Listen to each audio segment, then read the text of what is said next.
Petition will not accept responsibility for any statements made therein.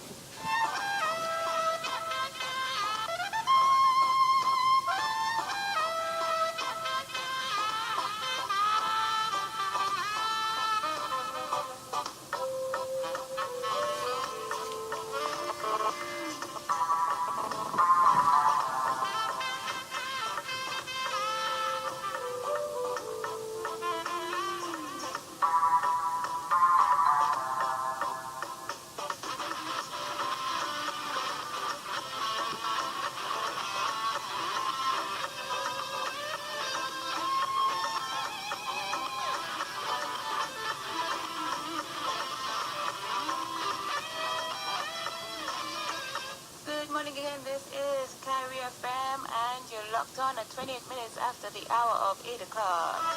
We've been speaking a lot in the last week about St. Lucian Child Sex Registry, not just for St. Lucians who have been found guilty of child sexual abuse, but visiting foreigners who may have had convictions in that same arena.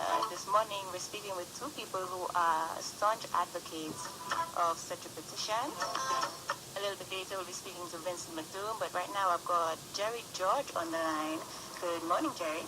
Hi, good morning, Natalie. How are you doing today? I'm very well, and we can hear you this morning.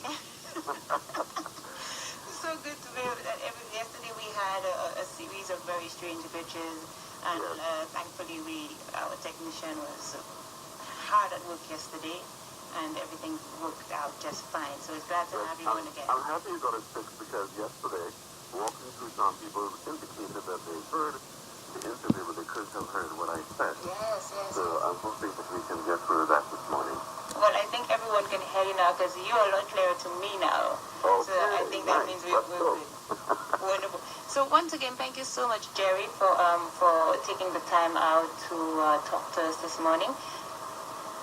And like I said, we've been speaking. We spoke to Camille St. Omer just about a week ago, and this conversation is a very interesting one, a necessary one, not one that's new to St. Lucia, but certainly one that is encouraging in terms of the voices that we're hearing, and you're a new voice in this cause. So just speak to it a little bit, and then let our listeners know exactly how you're involved with the Zandoli International Foundation. Well, I heard from Camille. I don't know how she got to know of me, but I got the call, and she was talking at the time about assisting educational course in St. Lucia, which is the supply of school books, etc., to needy children. And we spoke on the phone, because she's located in New Jersey, and she seems someone who is very serious about the cause of ensuring that things run better in St. Lucia, and those persons who are disadvantaged get the opportunity to get assistance from persons like herself, myself, and others who are in a position to assist. And so it really started out with her needing you or asking for your help for young people and needy people who need school books. Right, yes. We distributed the school supplies, and then this year, once that had been done last September, this year, Camille and the Zandoli organization is on a new mission, or a new project, and which is to see that sexual offenders are registered as part of the protocol for sexual abuse in St. Lucia, sexual abuse cases in St. Lucia. And all we're saying is that a sex offenders register is just another step of the protection, especially of children, against adults who perhaps cannot control themselves as they should, and especially young girls who tend to be the victims more often than boys, but boys will be protected as well. And all I'm saying is that because we're not going to go after who is or who isn't a sex offender, this will be taking care of cases heard in the court and decided accordingly. But once they have been declared to be an offender, they will be, you're saying that they should be registered. So persons, wherever they have been convicted, then they would be registered in St. Lucia, and this will provide protection for St. Lucian children and St. Lucian adults as well. And Jerry, how did you come to take up the post of regional director? Because that is, I would imagine, and correct me if I'm wrong, a huge task, and one that determines and needs a lot of attention, especially for such a cause. How did you come to take up that capacity? Well, I think it was after discussion with other members of the organization. They thought that I had the reach because I've done, a lot of different activities related to the region, especially through the Caribbean Media Association. And I have done, I travel quite a lot. And some of the issues that are of concern to St. Lucia are also of concern to other countries. And if we look, for example, at the whole question of sexual abuse, it's something that is not peculiar to St. Lucia, but it is, as we can safely say, a scourge throughout the Caribbean. And so there's need for somebody to sort of keep tabs on what's happening regionally on the issues that we're going to be tackling, and basically to offer the organization input as to its direction in these particular concerns. So when you speak about so correctly that it is a regional scourge, do you feel that we are making, as a Caribbean unit and certainly in our island state, the right moves to help to short circuit this sort of gross misconduct, especially against children? I think there are lots of organizations and there are lots of people who are concerned because the society generally is affected by it. Now, just let me go back and see. In 2000, World Health Organization indicated that Caribbean children who were sexually active had their first sexual intercourse before the age of 10. The Pan American Health Organization in 2001 indicated that sexual abuse and exploitation is one of the most common types of abuse in the Caribbean. The World Health Organization again in 2002 indicated that the problem with child sexual abuse is escalating in the Caribbean, including St. Lucia, at a rapid rate. Again, the World Bank in 2003 indicated that the Caribbean has the earliest age of sexual debut in the world. And you can just imagine, this is very, very serious business. But I don't think the Caribbean has the resources for it to keep a pace with the offenders. And one of the things we are concerned about is, I was just reading a quote this morning from one of the famous African-American leaders, and he says, it's better to raise up a healthy child than to cure or to heal a broken adult. And that is, I think, the crux of the matter of us trying to ensure that children have their childhood rather than have it, interrupted by knowing adults and adults who they look to for protection, but who are instead taking, advantage of them. Now you say whether that enough is being done. I know that in almost every country that, there are laws passed, and particularly the laws for the Universal Declaration of Children's Rights, and you can go on Article 19. And one of the things this article says is that governments must protect children against violence and their right to have a proper childhood. So, it is incumbent on the government to do everything possible. But the government must take the lead. If not, then society must ensure that it does to protect the children of the Caribbean. Otherwise, we will have a lot of adults who are going to be needing healing later down the line, and that is even a bigger responsibility and a call for greater resources when that occurs. So if you can protect children from, a registry where offenders sort of identified and the registry alerts the society, then you can well imagine what can happen in terms of the protection of these children against adults who engage in that kind of practice. And we've heard so many times, Jerry, that it's said that one of the best things about St. Lucia is also one of the worst things about St. Lucia is our laid-back, sort of laissez-faire attitude. And it's what the visitors love about St. Lucia because there's no hustle and bustle, everything is cool, there's no problem, there's no hurry, there's no worry. But also, it crosses over into areas such as these where you find that you have to remind people why it's important to protect the children and to protect the vulnerable. And well, those of us who can need to sort of bring this to the attention of the public generally. And I think it is agreed that one of the reasons why people seem to have that kind of attitude about everything is because there is a lack of the institutions to provide them with some relief and some redress. I sat in Constitution Park not too long ago, early in the afternoon, and there were two ladies discussing that very same issue about a child who they thought was being abused. And strange enough, the person who they thought was doing the abusing was sitting right there, and they were telling the guy, "You doing this to the child? You doing this to the child?" And the man saying, "No, not me, not me." And I'm saying to myself, it's as easy as talking as whether we put bread in butter, or butter in bread. And that should not be, I mean, this is something that needs to be taken more seriously. But, I think that persons do not know where do they start. Where do they start when such an offense is committed?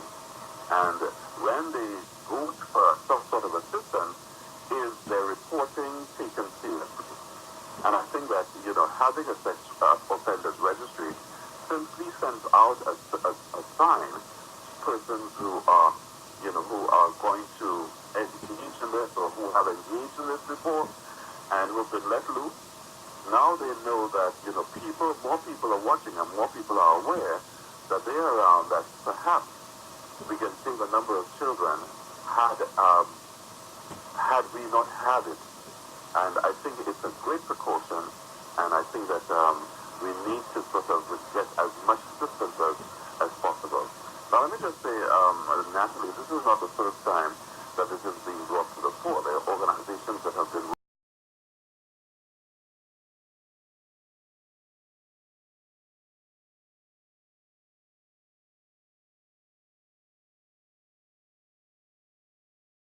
they know and they are aware, and they have sort of done training for teachers and social workers to identify children who may be the victims of or the survivors of sexual abuse.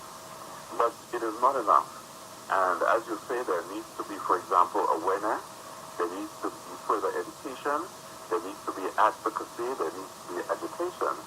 And we know that the call for the registry is only going to assist in that cause, and in the sense of providing additional ammunition, if you wish, against those who are offenders.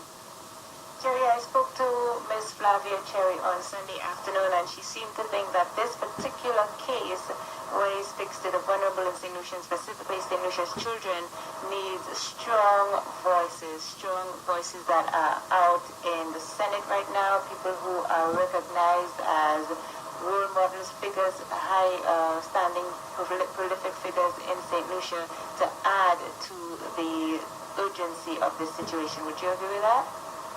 Well, I think yes.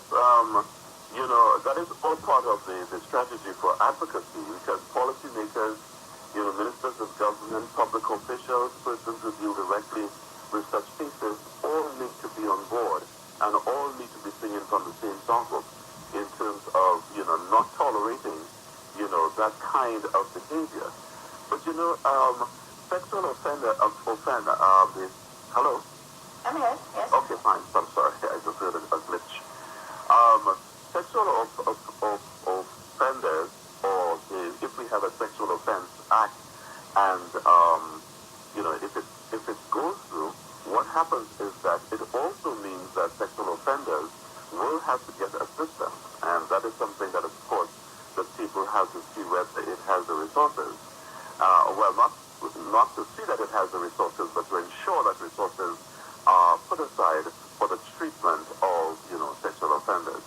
So I think in all, the society all around is going to benefit from the presence of having a registry. But we're not, found foolish and penny wise, in the sense that this is not something that is going to, automatically, just because a group says that it must be done, then it will be. But I think we will be happy to be part of a discussion that is going to sort of ensue as a result of us raising the issue of a petition to the minister in this regard. Because there needs to be discussion, ongoing discussion about this particular subject, and it needs to come from all quarters. And we need to look, for example, at our educational curriculum. When we introduce sexual abuse or the issue of sexual abuse, we don't have to wait until secondary school to do that, because several organizations around the world have curricula, age-appropriate curricula, to talk about, the whole issue of sexual abuse. There is the organization called RISE. I remember years ago they had a campaign, Good Touch, Bad Touch. I don't know if you remember that, Natalie? Yes, I do, yes. Yes, I do. Yes, they went all around to schools, but, one of the things is that I know organizations like RISE and several non-government organizations, always a big issue for them, or a big disadvantage, is not having enough money to do the types of work that they want to. So if it becomes a national issue, then certainly the discussion can go into areas that, that everybody can understand and appreciate. And, we're hoping that this will allow the general conclusion to see and understand why this is needed. And by extension, of course, by the work being done in St. Lucia, it can also be duplicated. It can also be create awareness in other islands on a regional basis. And, before we continue, Jerry, we really do have to touch on the fact that it's sort of a scourge on the young boys, not to make it any less harmful to the girls, but in the Caribbean especially, it seems that young boys are almost told that they shouldn't even report those sorts of things. You should be a man and get over it. But it really is important for either sex, because like you said, these things really affect the nature, the character, the functioning of young people, and who eventually become adults. Yes. No, you're totally right. I think only because, the persons or the reported cases tend to be more female, then we give greater attention to this. But more and more we are realizing that we're feeding our men, especially as you indicated, our sociological and psychological way of looking at life in the Caribbean. As you indicated, boys need to man up. And so the emotional attachments that people place to manhood, as indicated, are sometimes just brushed away. Not even being brushed under the carpet, but brushed away. And so a lot of young guys are suffering in silence. And so I think that part of the discussion that has to happen is how do we break the silence regarding the abuse of young boys and young men, which up to this day is taboo. And it is not just going to be a discussion that if somebody is too friendly towards you that somehow it's going to be abuse. But, there are several variations when we talk about child abuse, and it's not only physical. That is something that we needed to understand as well. Because when we talk about the sexual abuse of children, we're talking about, the exploitation in terms of stuff like, pornography. Just, insisting that a child, for example, poses in a provocative manner is considered or can be considered sexual abuse. So yes, I totally agree. We have to sort of also now throw a more intense spotlight on young males in our Caribbean formula. Jerry, what is your role as the regional director for Zandoli International Foundation? What does that mean for you on a daily basis? Well, one of the things that, for example, when you read some documentation for UNICEF, is that there are, how would I say, a dissonance in the way people approach it, both legally and both in society. So one of the things that my goal, or the goal of the organization, is to see that there is some common ground in terms of the approach to, the legal aspects of this particular disease, so that there is going to be, so if whatever happens in St. Lucia and through OECS, for example, should be very similar to what is acceptable in Dominica, St. Petite, St. Pierre, etc. So this is one thing, more or less a total understanding and acceptance of what it is, and also to ensure that within these countries we are all on the same page. Because, for example, take the age of consent, in different countries it means different things. And, it would be best, because we share, the same types of outlook for our societies and for our children, we need to be clear about, what lessons the age of consent is for us, the OECS. So if you say a goal is that we are all on the same page when it comes to this particular issue. And I suppose, Jerry, since we're on that topic, it's really actually a very important point that you just made, because society in general, not just in the Caribbean, but everywhere, kind of differs and fluctuates in what we believe is consenting, an age of consent for a young person. It just doesn't seem to be a standard yet, and even if a state passes a law or the country says, okay, this is the age, a lot of people might morally think, no, that's far too young, or of course by that age the child knows what she wants. It's such a ticklish situation, and I think it might bleed into the way we view sexuality in general and sexual relations. So yes, of course. I think what happens is that, in fact, recommendations have been made in several sort of discourses, and here are some of the recommendations: to make reporting of abuse mandatory, so that is something that needs to be happening all through Caribbean; improve policy, protocols, and legislation involving all ministries providing social services, along with the training and enforcement of these protocols, and more importantly, introducing parenting programs. So, I mean, you can say these were recommendations made by a UNICEF workshop, and I think that is something that we see throughout the region. It's not only in St. Lucia, although it's particular to St. Lucia, but it is something that I think is needed in all the islands. lastly, Jerry, before we let you go, do you think that St. Lucia's timidity is playing is a huge factor in this? Because I'm saying that, do you believe that St. Lucians' general timidity, the fact that they usually like to just brush things aside, even the mother who knows that something's going on with her child, will tend to brush it aside and take care of it by herself instead of going down to the police station and saying, this is happening to my child, this is the person who's doing this to my child.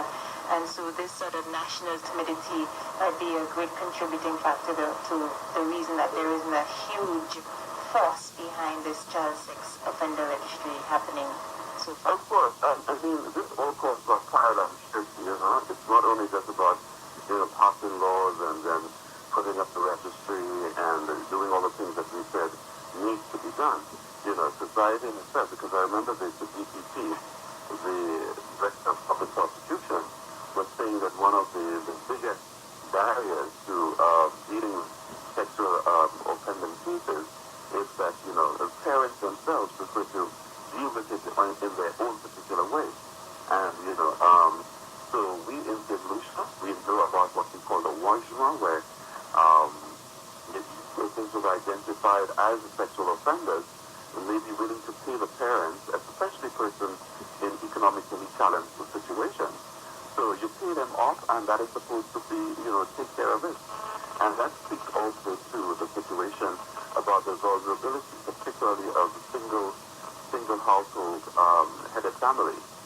And when you have mothers who are in dire situations, any kind of financial assistance seems to be better. This problem of a child being abused. And, okay, just don't do it again. That is the verdict. Don't do it again. And, you pay me what I've asked for. I can take care of that. And that's the end of the story. But we know that sexual offenders don't work that way. They will strike again somewhere else. And, of course, do damage to children. Maybe the next time around, even worse than the first time around. So the registry is something that is going to be that person has offended before, and the likelihood of him or her offending again is heightened. So please be aware. That's all the registry says it should be. Jerry, what's on your plate right now for Zandoli? What is it that you are? Well, we have the petition that anybody can go on the page and sign on, because that is going to call for a lot of attention, because Zandoli, on our Facebook page, for example, we need 10,000 signatures so that we can take it to the minister and see that the nations are serious about this particular issue.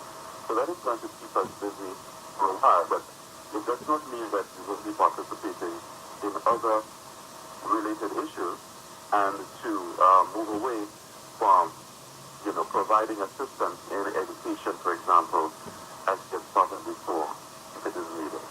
Let me tell you about a project which is supposed to be starting with the St. Joseph's Convent, and it is to teach children basic programming.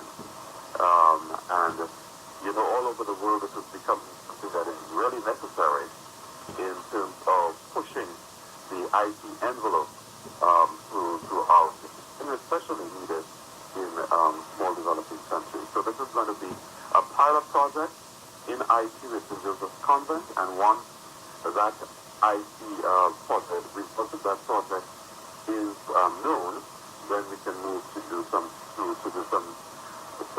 training in other schools. Jerry, just before we let you go, how does Zandoli keep itself financed or financially buoyant with all of this advocacy and all of this work that has to go into the petition and other initiatives? Well, about now, it is goodwill. Persons that, I know and other group members know, we appeal for assistance. I mean, in terms of collecting the school supplies, this is something that apparently is done by several other organizations and people are aware of it.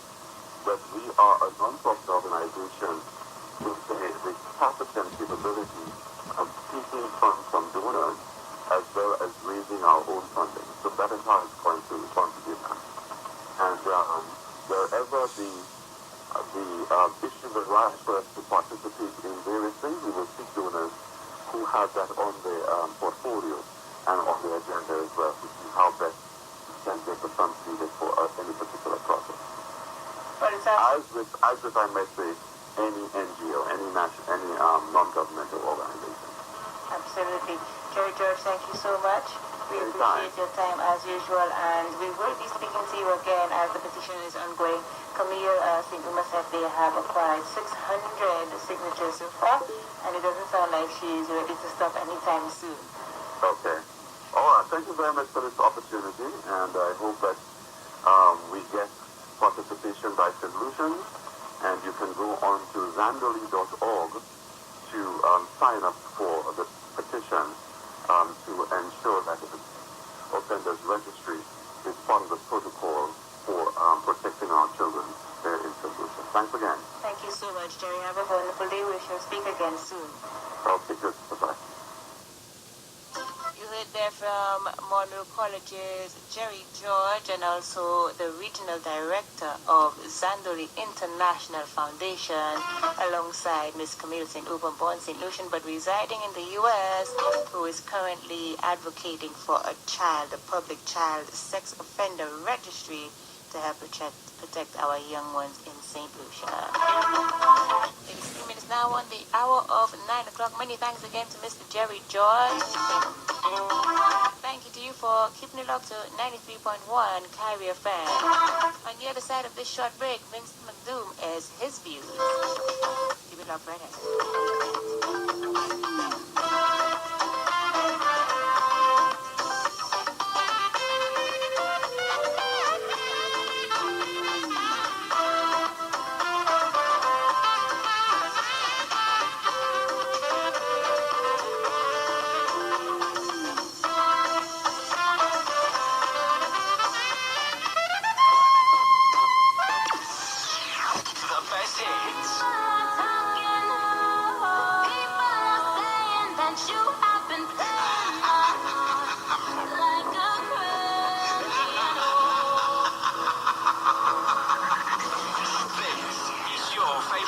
The station that creates the hits. Kairi 93.1 in St. Lucia and 91.1 in Dominica. We lead and the others follow. Your channel with Kairi FM. Dominica and St. Lucia's most interactive radio station, Kairi FM. Check us out on www.kairifm758.com or check us out on Twitter at Kairi FM St. Lucia. KAIRISTLUCIA. This is your favorite station. Your channel with Kairi FM. The voice of the people all around St. Lucia. Drama Blitz on Kairi FM weekdays at 10:45 a.m. Politics, sports, fashion, trending news, food, culture, sex and relationships. Drama Blitz all across St. Lucia on the Morning Riot with Nigel Nicholas.